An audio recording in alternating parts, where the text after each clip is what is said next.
Welcome back, baseball fans. A 1972-75 off-season look.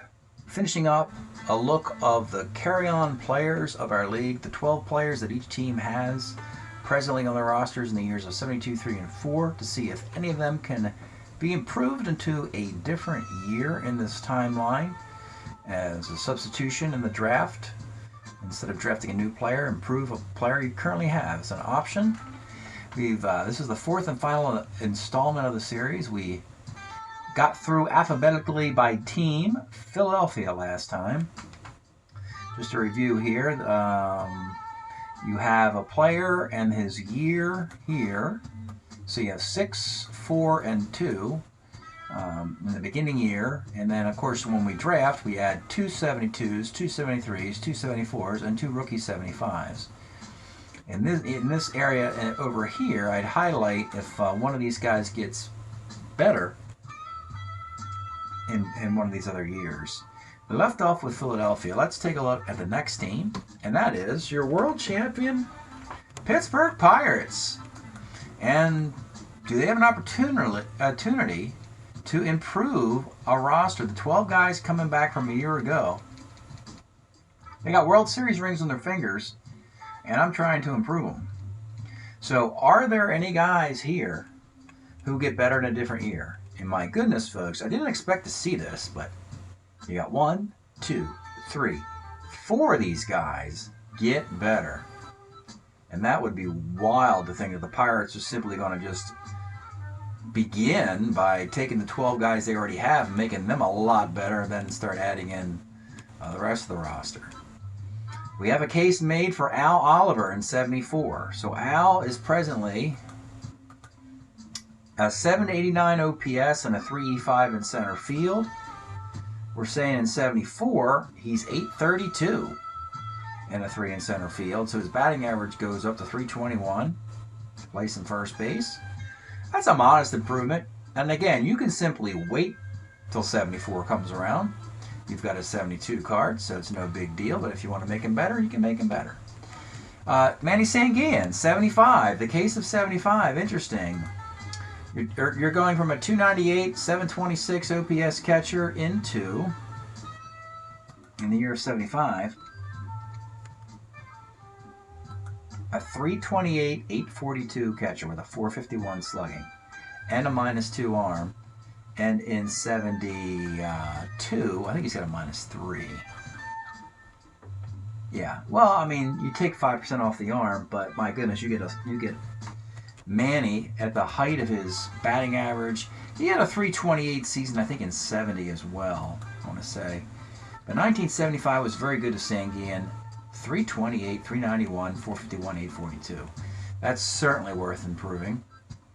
Dave Parker gets the everyday job in 75, but guess what, folks? We still have Roberto Clemente around and Richie Zisk around, so we could bump Parker up to a 75 season, turning a 288 hitter into a 308 hitter, 898 OPS with 25 homers and 101 RBI. Sure, I'll take that every day of the week. Problem is, you got so many outfielders here, what are you going to do with them all?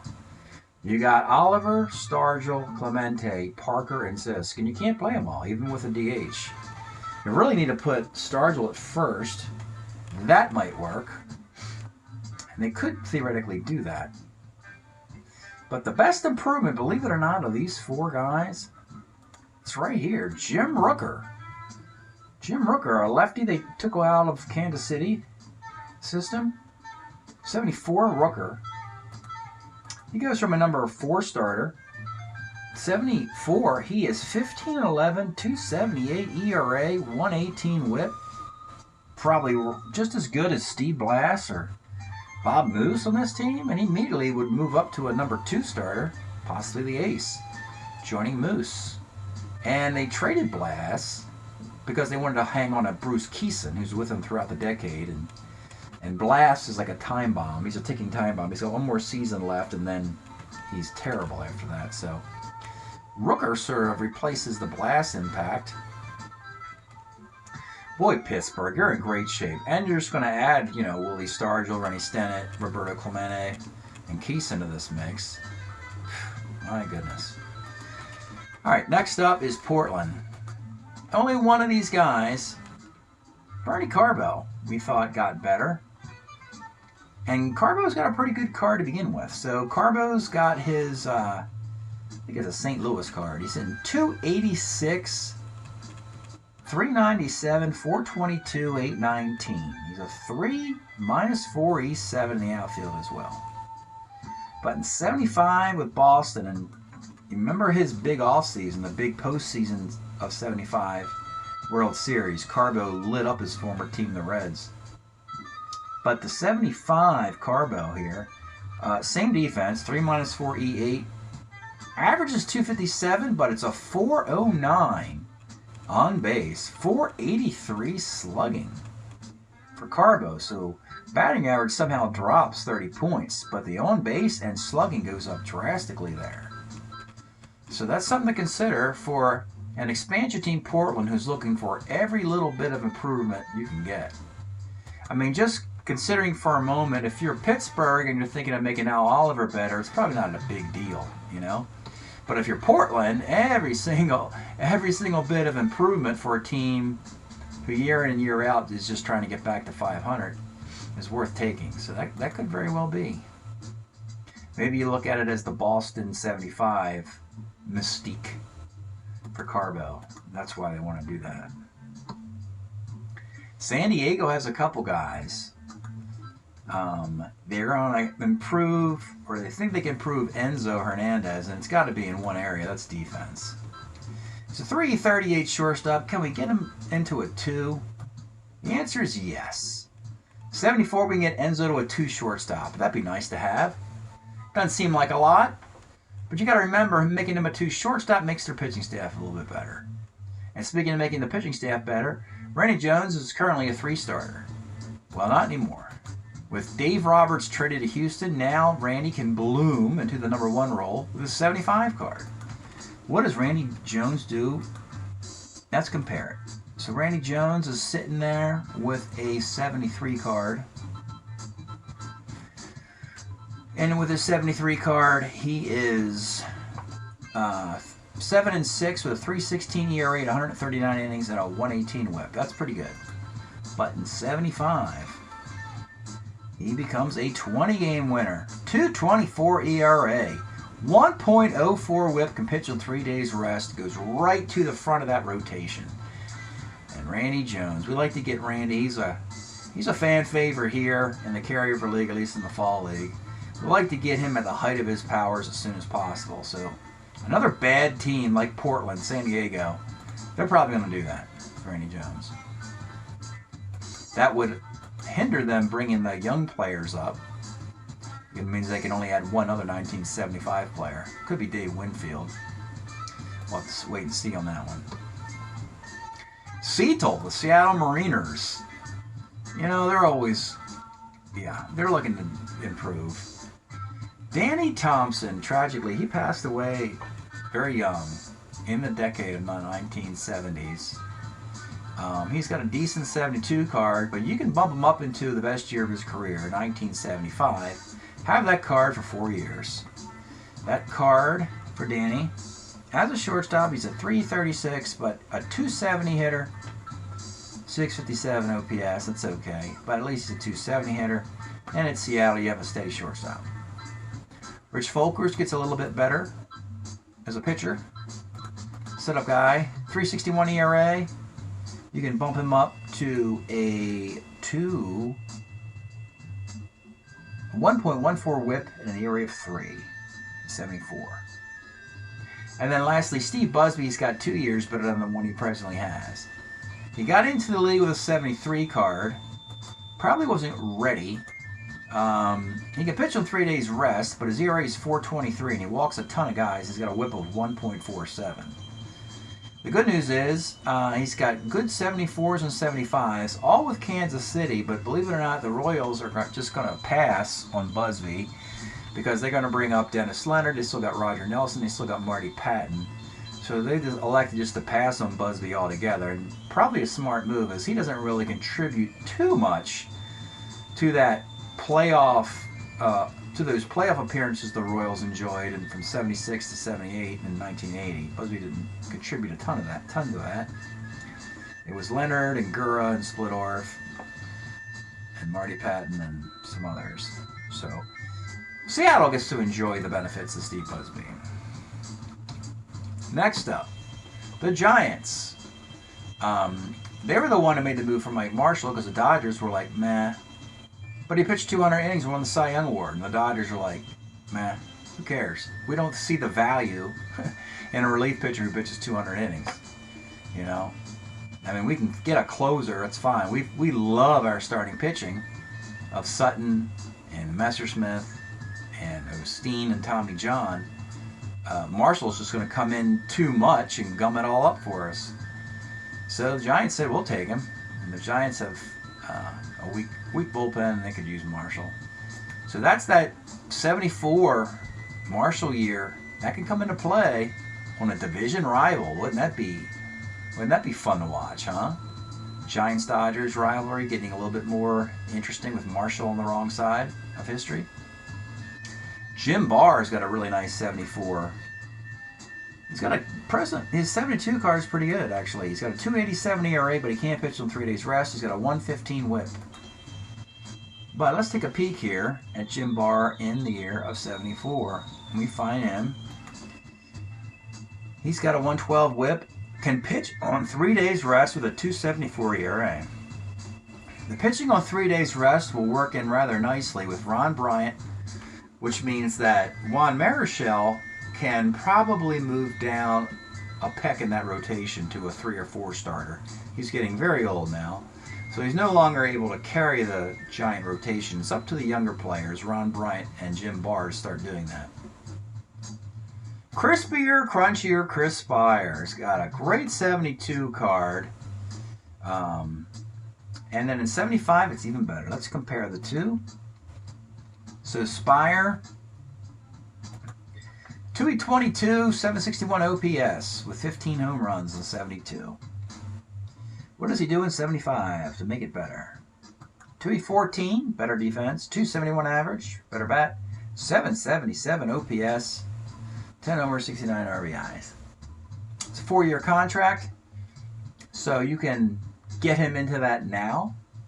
If they don't have a good rookie class in 75, one of the ways you fix that is by improving a guy, by giving him a contract extension. So if you didn't like any of your 75 rookies, don't worry, just make Chris Spire a 4-year contract, replacing the 72 card.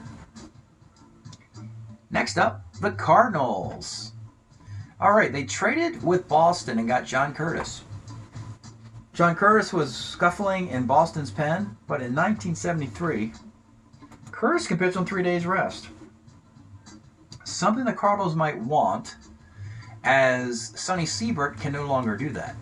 So Bob Gibson is pitching on 3 days rest. Of course, they already traded Rick Wise to Boston as well. So Gibson can still be a 1, but you're looking for a 2, and it could be Curtis. So let's look at Curtis's present state. His 72 year, 3.73 ERA, 1.36 whip, and in 73, right here, he pitches on 3 days rest, a 1.39 whip, 3.58 ERA.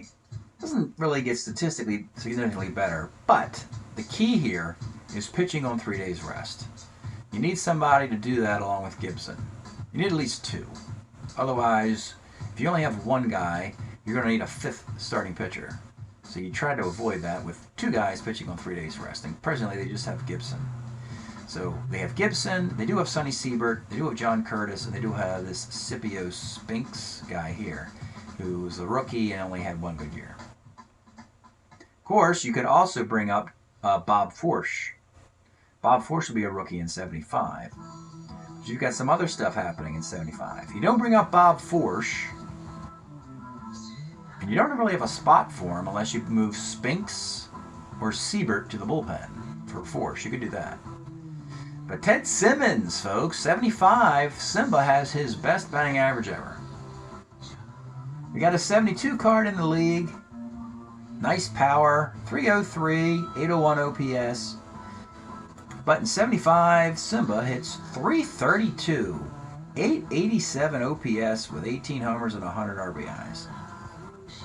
he missed the batting title by a point or two. Ted Simmons, a .332 hitting catcher. That's worth doing. As is Al Hrabowski. His 73 Hrabowski is pretty darn good. Don't get me wrong. He's got a 2.09 ERA, .17 WHIP, but in 75, the Mad Hungarian, that is his best year. 75, 13-3, 166 ERA, and a 107 WHIP. So good prospects for the Cardinals here, no matter how you do this. Like I said, you have Bob Forsch available, Curtis, Simmons. Yeah, you can do lots of fun stuff with this Cardinal team. By the way, who are their other keepers?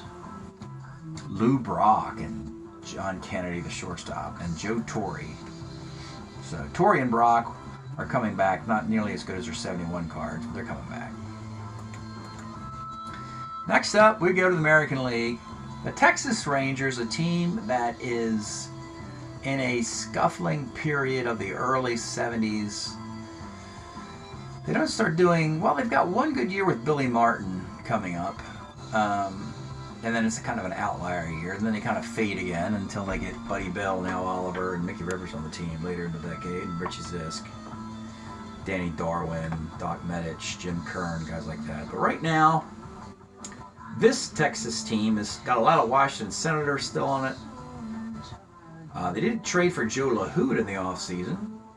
And LaHood actually has a good year coming up, surprisingly. LaHood, we have him, 72 card at 730 OPS, 237 average. It's pretty mediocre, really. But in 74, he's got a nice little season here. 271, 367, 458, 8 1/4. And he's a 3 in the outfield. Nice little card for Joe LaHood in 74. Being a 3 in the outfield also helps, as their outfield defense was horrible a year ago. Everybody was a 4. They're looking for 3s and 2s if they can get them.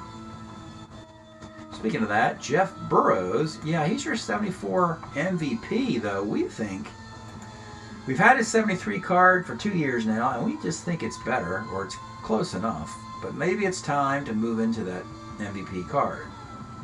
So Burrows is presently an 842 OPS with 30 bombs. But he's a 4 in the outfield. If we get him into a 74 card, Burrows will be a 3 E8 in the outfield, which is nice, a 300 hitter, which is nice, and a 901 OPS. So, yeah, I guess when you look at adding the walks and you only have 5 fewer homers, oh, you've got a lot of doubles. So that's an interesting way of looking at this card. So he went from 30 homers to 25, but he went from 17 doubles to 33 doubles. So getting those extra base hits will help a team drive some runs in, get on base with walks, play good defense, have a better throwing arm, get the MVP. He's 23 years old. What could possibly go wrong? So yeah, maybe they should do Burrows in 74, and just to say they got an MVP on their team. And if they did LaHood as well, you immediately upgrade 2/3 of your outfield defense. All you need is a center fielder. Toby Harrah, last guy for the Rangers here. We got a 73 card. He really had he came up 71, 72, not so much. 73. Harrah, we have him now. Good speed, 338, 328 at third and short. Steals bases. He's an ace stealer, I believe. Maybe a double A. 260, 693 OPS. Not that great. But he's got a pretty nice 1975. He's a 293 hitter. 403 on base. 458, 861. 3 at short. He's a 2 at third if you want to put him there as well.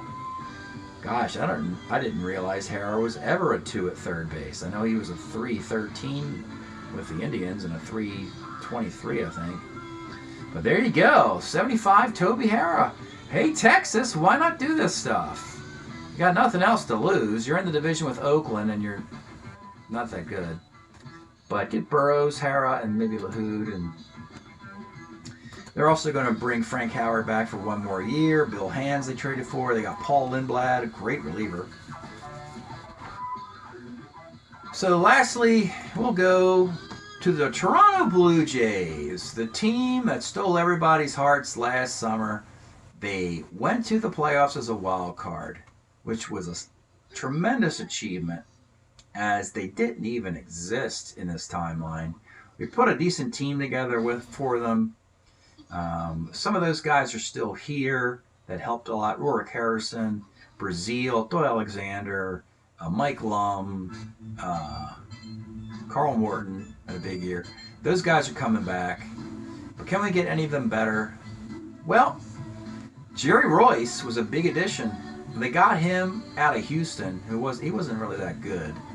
But in 75, he turns the corner with the Pirates.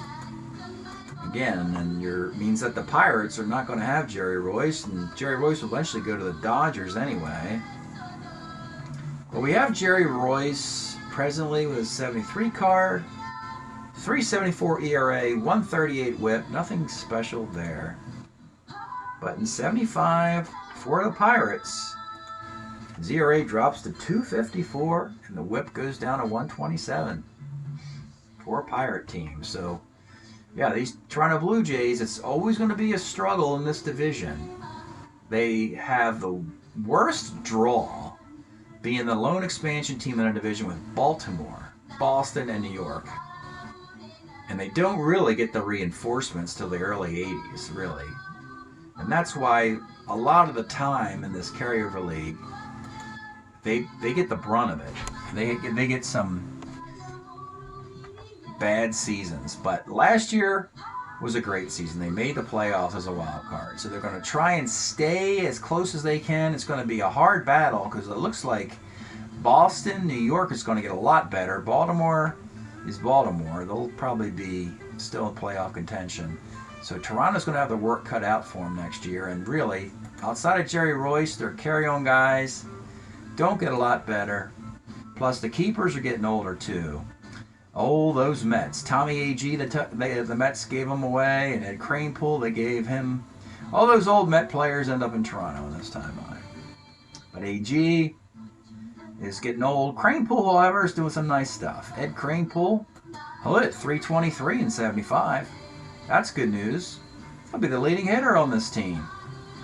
Milt May's a solid catcher, and Clyde Wright's a solid left-handed pitcher. So that's what Toronto's looking forward to. We'll see if they can keep up the Cinderella story, the Cinderella run. All right, that's it for tonight, folks. We have gone through all the teams and considered if the carry-on guys have gotten better. When we get together next time, we're going to start looking at these keepers that in blue that we've been talking about for a long time, and start to figure out which years are we going to keep the guy in. I mean, because you only have 2 guys per year, and that means that if you've got 3 guys you like in one season, you're out of luck. Your only solution is to trade an existing player out of a year that you like a lot, so that you can bring in 3 guys. But otherwise, all you can do is 2 per year of your 4 keepers. And we'll get into that next Tuesday. Thanks for checking out this off-season look at the 72-75 season. We'll see you next time.